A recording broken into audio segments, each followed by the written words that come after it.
It's recording. All right. But I'm looking at you though. Right? All right. This is one of my, I guess you could say one of my bosses, but I consider probably probably a good mentor. Dr. Russell, he works here as a professor at Tuskegee University. But all right, so this interview is about for my sociology class actually. Okay. So basically covering the topics of single parenthood, divorce, and remarriages, especially in the African American communities. Uh-huh. So, all right, say first off, what would you say your definition of love is? It's more than emotion, that's for sure. Mm-hmm. I think it's a layered definition. Mm-hmm. Part of it is the emotional part, but there's other like aspects to it too. There's a brotherly, sisterly part to it because you got to be friends as well. You know what I'm saying?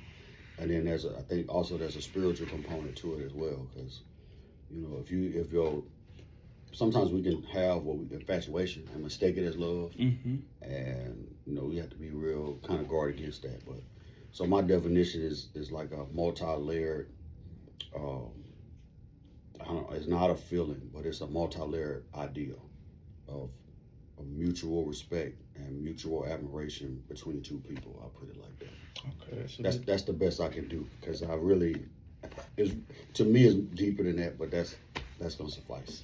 that'll suffice for today. Yeah. All right. So, what would you say from your own personal experience or your own personal beliefs?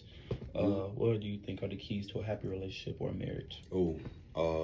Good communication, number one. Definitely. Obviously love. Yeah, for because sure. you can be in a marriage and not like each other, but the love is there. It's gonna last because y'all ain't always gonna agree. Y'all ain't always gonna see eye to eye. So love for sure. Good communication, respect, loyalty. Yeah. Honesty. I remember. So I had to do 3 of these interviews. Well, you're my last third one. So the first one, I think the first one I did, I asked her basically like the same question. She said one that kind of like I was like, I never thought about it like that, but it's a real answer. Like just forgiveness. Like you had to learn how. Forgiveness for sure. Empathy. Yeah. Forgiveness. And I said, and I doubled down. I said, yeah, that's true. And I said, this kind of folds it from this perspective. Like you have to be able to look from another person's perspective and understand how they feel, the way they feel, and why stand in their shoes. Exactly. So you have to really kind of flip your own and not see everything from your own eyes. Oh yeah, you can't be selfish. Yeah, you have to be very unselfish. You have to be selfless and sacrificial. And part of being sacrificial is not letting your ego dictate the outcome of a situation. Because it's very tempting to just be ego-driven and self-centered. But you don't need to be in a relationship if that's your mentality going in. That's a good point. You don't need to do that. You need to grow up some first. I think that's a big thing. Unless he wants to stay, but I'm not sure he wants to be bothered with all of the emails that are going to come. To me? No, the former provost. Oh, no. I'll take him out. He probably wouldn't be. Yeah, I'll take him out. I think that, even from my own personal experience, like, I understand that even now, like growing up, especially as a black man in America, like I have a lot of more. Even though I have a lot, especially when I talk to a lot of adults, like they say I'm immature, but I feel as if I have a lot more maturity to do. Absolutely. Especially when it comes to certain relationship aspects. It's like and I think that comes with once you get older, you still got to mature more. You still have to mature more. Like it's still a maturation process. Yeah, it don't matter how old you are, you never stop learning. Yeah, for sure. Or evolving as a human being. Evolution is important. Like not to say you compromise your values or you change your standards, but when I say evolve, I mean if I don't get kidnapped, I'll be back. Okay. When I say evolve, what I mean is like you actually are trying to be a better person every day. I feel as if you got to think about life as almost being a caterpillar. You got to think butterflies is there. That's their highest that they're gonna be. Like that's the highest level. So it's like understanding that. I feel as if right now I'm in the stage of my life. I'm in the cocoon stage. I'm developing. Still absorbing. I'm absorbing everything. I'm trying to learn everything right now to become the best version of myself. So I think that's definitely something, especially before people get into marriages and relationships, real heavy relationships. You need to go through that process, or at least be there for each other during that process. Grow together. That's another way. Like if you're gonna grow separately, that's fine. But if you do choose to be in that, grow together, because y'all can both go through that whole process together. Yeah. So All right. So, what do you think about the ideas of divorce? I think we trivialize divorce. Divorce is a big deal, man. Divorce is definitely a big We deal. trivialize it because in America everything is capitalistic. So as long as you got the money to afford a lawyer, you can just say, "Oh, I want to get a divorce." Yeah. You know, so we can, with everything being capitalist or capitalistic, it's like we trivialize everything down to whether I can pay for it or not. You know what I'm saying? Sad reality. But it's a big deal. It's hurtful. It's drastic. Just think, man, like and then sometimes it's unavoidable. I will say that. But other times, you know, it's because the work wasn't put in on the front end, like you said. Like you ain't grow together. You just instead you grew apart. You know, and that makes it difficult to be with a person if y'all just coexisting together. You know, just orbiting one another. That's hard, man. You're right. So, but overall, I can't judge anybody because everybody got their own motives and their own reasons. But it's a big deal, especially if you got kids. Like I see that now. Like even with my current wife, because my first wife passed away. So my current wife was married, ended up getting a divorce. They got 2 kids. They got the custody stuff going on. They got all kind of back and forth, and I'm in the middle like, yo, hello. So yeah, Even though like it can be nasty, bro. it could definitely be nasty, and then like even like you said, like obviously this isn't like kind of related, but it's like in a sense like the kids aspect, like Yeah, how it affects it's the hard kids. on them. And even though I know you could probably relate to this, especially from the single parenthood aspect. I don't know how long you were a single parent, but Long enough. to really understand, it's like, and you gotta think that it's crazy. And it affects the kids a lot, especially when you go from having both parents to seeing just one on a daily. And it's like One on the weekends. one on the weekends. And it's like it's definitely a tough process, even for me. I remember like growing up, like my parents split when I was like, I don't know, like 10, like 8, something like that. So Around that you age. understood it. So it's like understanding like not seeing my specific parent for a little while, and it's just like that also grows a sense of resentment for a little bit, realistically, especially from my character or my stage that I was at. Because like you see certain people be hurt over certain things, it's like you see that constantly, it's like that makes you feel a type of way. Yeah. But then also you learn, and I was talking to my dad about this actually, like you learn to humanize, like as you get older as I've gotten older, especially with my parents, it's like I'm learning to humanize with them because I can't say that like I would have made every perfect decision. Yeah. It's like I can't say that I wouldn't have did what they would have done. Yeah. And it's like when you actually think about it, it takes, I'm gonna be honest, it takes a lot of uncomfortable conversations, but it's like those are conversations that need to be had for you to actually understand what happened genuinely. Yeah. Because a lot of people don't do that and they grow up with genuine hatred in their heart until you actually understand what really happened. That takes a lot of humility to admit, like, I don't know what I would have done. Exactly. So it's like, and I'm like, dang, like I remember me and my dad were talking about it. I'm like, yeah. It's still recording. Yeah, I don't want them in my business, but hey, we just You can finna edit talk. it. We just finna You talk. can chop it up. But no, like even like understanding that, it's like talking to my dad about it, I'm like, when he was explaining everything to me, I'm like, shoot. You don't know what you would have done. Shoot, maybe I would have did, like maybe I did the same thing. And it's like you hear that and it's like you have a sense of understanding. You have a sense of like you said, the humility of understanding that maybe I wouldn't have did much better. You don't know. I don't know. Like I don't know everything. So I was talking to one of my friends about this. He was like, his parents got divorced when he was young, and he was like, he said he don't even want to know because like those uncomfortable conversations, those bring out the real truth. So you actually understand everything you think you know isn't really everything you know. Yeah, what you think you know. Exactly. Yeah, that's a huge difference than what's true. Exactly. It's like what I thought I knew compared to what I know now.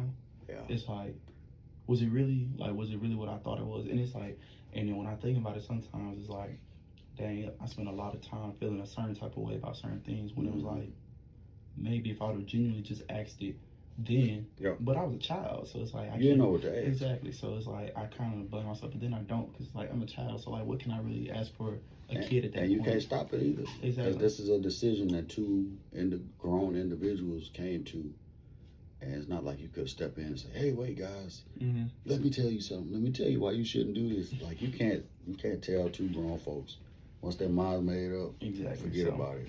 So let me ask you this. Okay. What we are experiencing in the African American communities today, 2025, regarding the family ideal, the marriages ideal, and the couple ideal, the same compared to when you were growing up? Well, I grew up in a single parent household because my dad passed away when I was 3. So, but the values, my mom never remarried. Like she's still not, and my mom 83. She still never remarried. She might have one boyfriend since I was, and this was when I was a kid. Like from 3 years old, I'm 49 now, so 46 years. She had one boyfriend. Man, you old, man. Yeah, I am. I'll take it. But I think her values never changed though. The family structure never changed. It wasn't like when she was by herself, she decided to go wild out or live her best life or whatever. She just like, I'm gonna raise my kids, which is what was necessary because the street I lived on, the next street over was a huge drug trafficking area. The other street was a drug trafficking area. The projects around the corner from me where I grew up, drug trafficking area. So she ruled with an iron fist. So we never thought like, we don't have a daddy. I had 2 big brothers, and the value system never changed. But now, I think the value system is totally different, man. Everybody is trying to everybody wants to be rich. Everybody wants to flex. Everybody wants to flaunt their wealth or perceive wealth. You know how that is. And nobody's really thinking. And divorce is just like, divorce is not really on the table because ain't nobody even getting married. They look at marriage like an impediment, like an anchor. I feel as if You know what I'm saying? a lot of people in my generation, like even like the idea of having kids, right? Like the ideals are they're using the kids mainly as a check, really. Like, yeah, oh, of course. So, I got you. You're gonna pay one way or the other. You either gonna pay when I ask you for that Gucci bag and the flight and the trip, or you gonna pay child or you support. gonna pay child support. And if they get the right dude, child support gonna be a lot of money. Yeah, so if they get the right bag, it's over because everybody want the bag. But I think we're obsessed with money, man, and wealth, and because of that has caused a diminution in our values. Because for me as a pastor, and trying to live my life according to what the Word of God says, the love of money is the root of all kinds of evil. That's what Paul told Timothy. He said many people have put themselves into snares and traps trying to become rich. And it's like, yo, what happens when you get it all, but you lose your soul? And not in a eternal sense, but in a proverbial sense. Like, you don't even know who you are no more. That's what I'm saying. It's like, you get all that money, right? And it's like, I kind of, honestly, I don't want to be rich, personally. Like, I don't want to be rich. I want to be comfortable. Comfortable, yeah. Take care of your bills. Take care of your family. Like, if I want to go on a trip, I Go can on go a on a trip. trip. Like, if I want to go out to eat, I can go out to eat. I don't want to be riding around here knowing that I have like $500,000 on me, that I have $1 million. Like, that's not going to suit it for me. I was just watching a video last night. This dude named Scott Galloway. Mm-hmm. He was like this stoic philosopher type dude. But he was talking about that. He's like, once you get to about $10 million, anything over that is like, you might as well just stay at 10 mil and take the rest and be a philanthropist. But he said being a billionaire is not what it's cracked up to be. He was just talking about that. Like, you got all this money, and then now you start just using your money to serve your ego. And we see that right now, right? Like, think about somebody like Musk, who was a nobody. Then he had, some successful investments, and now he's trying to shape the world in his image. But this ain't a James Bond movie, man. You know what I'm saying? Like, you like a super villain, you know what I'm saying, and do whatever you want to do. But anyway, the money part is where we keep chasing that, and we keep thinking about this American dream, which, in my opinion, is not real. It's totally fabricated. Like you said, it's a dream. It's totally fabricated. It's a dream. It's not supposed to be real. This is not everybody. I ain't gonna lie. Like, I feel as though this is how they really hook a lot of like illegal people that come over here or immigrants. The dream. the idea white of picket fence. exactly the American dream, the idea that everybody can make it, anybody can make it, doesn't work like Nah, that. man. There are a lot of trap doors on their way, and a lot of potholes on the way to that. When you ain't paying attention, you can fall in one for sure. Definitely. So my next set of questions is, what do you think are the causes of these social problems? Do you think it's because of largely moral problems that are just like based on people, or do you think it's the fact of religion, like kind of like doesn't really serve as a means? And what I mean by that is, so growing up in the South, like my grandparents, they live in Troy. So, well, my grandparents lived in Troy. Every time I would go down there, I knew every Sunday I'm going to church. Going to church. They're gonna make me go to church. So it's like I gotta go to church. So it's like, in that idea, do you think is more of a moral issue going on? Do you think it's the fact that religion kind of is not as sharp as it used to be in the sense of what it represents in people? I think religion hasn't changed very much. I think the perception of religion has changed. I think people, and it's the perception has changed because of the people who are presenting it. That's another reason. You understand what I'm saying? Like, I can say that, like, genuinely, that although, like, the fact is, like, a lot of these churches, and I think they're corrupt. Like, that's just me being honest. Like, a lot of these churches are corrupt, and not corrupt in the sense of, like, some of these people that are spewing the message. I'm not even going to talk about the fact that people be stealing money. I'm not even going to mention that part. But the fact of the people that spewing these messages aren't living up to those messages themselves. Nah, and that's the problem. And that hypocrisy that's a detriment to what we call religion, which I kind of still clear that term because it can mean a lot of different things. But, you know, the idea that people are inherently not good, even though they try to present themselves as good, the idea that people we all have flaws and shortcomings. Yeah.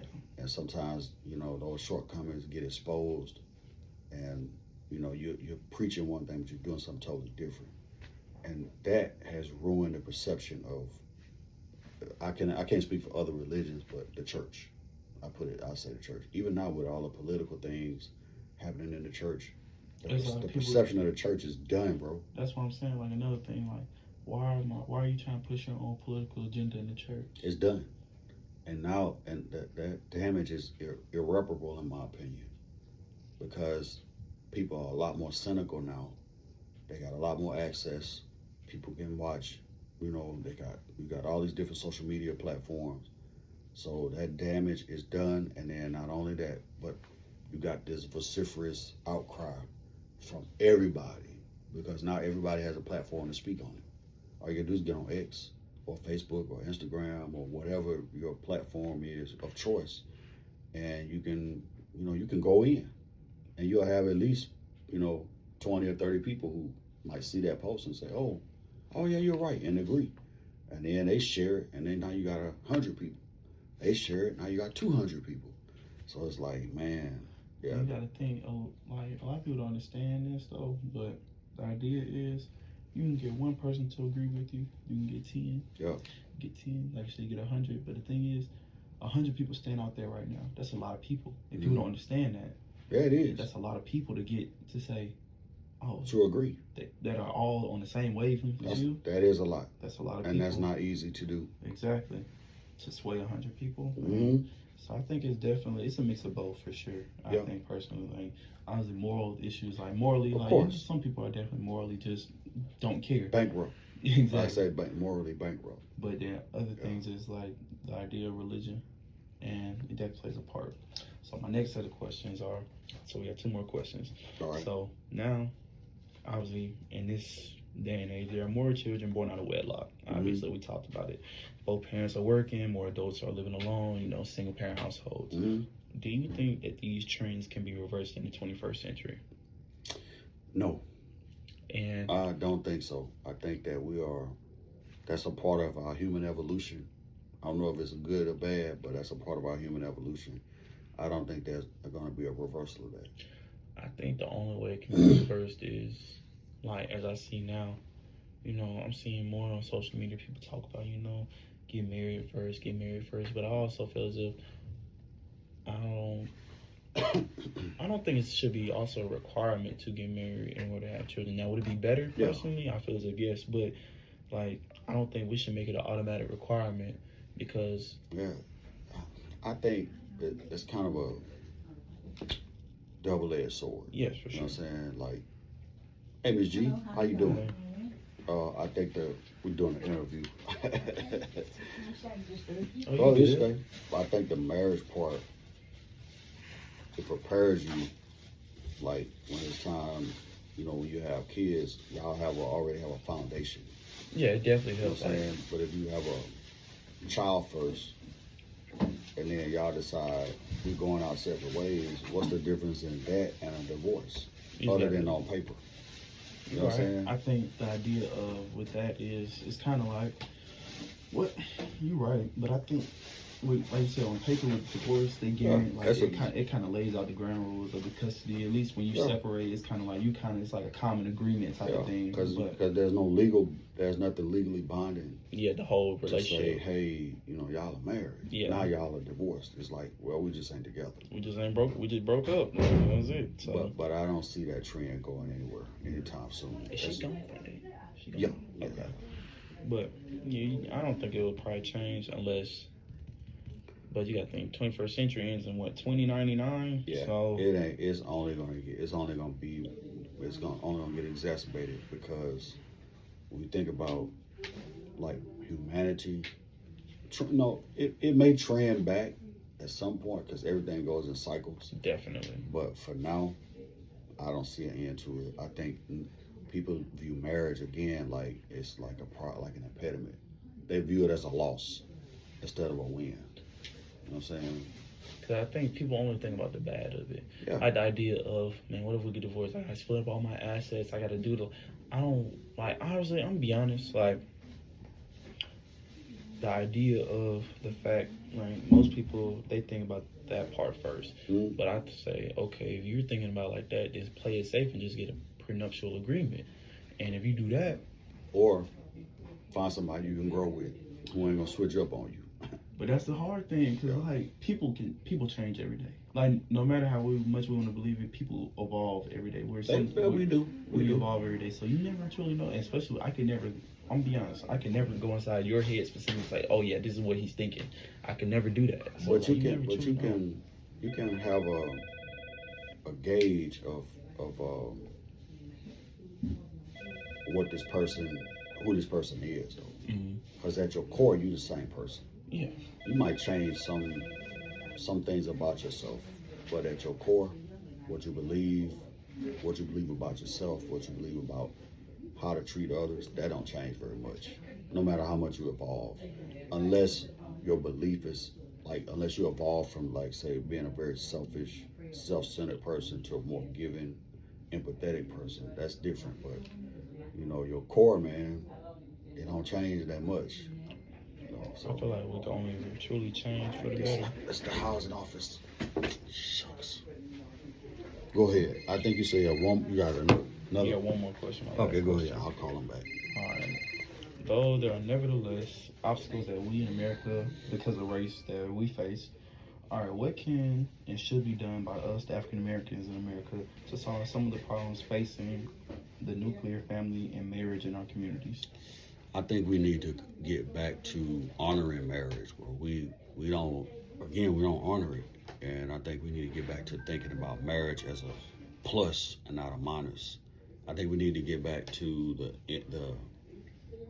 the image of black men and black women being together and on good terms. Everything not so toxic. Everything is about, look at the Real Housewives and all these other shows. They only show you the toxicity and the salaciousness of you cheated on me or you did. They don't show you imagery that makes you want to get married. You look at that and say, I ain't never get married. If that's how it's gonna be, if I'm just a bag of money to her, or if she just sex to me, she gotta go get done up in order for me to want to be with her. She gotta get injections and this, that.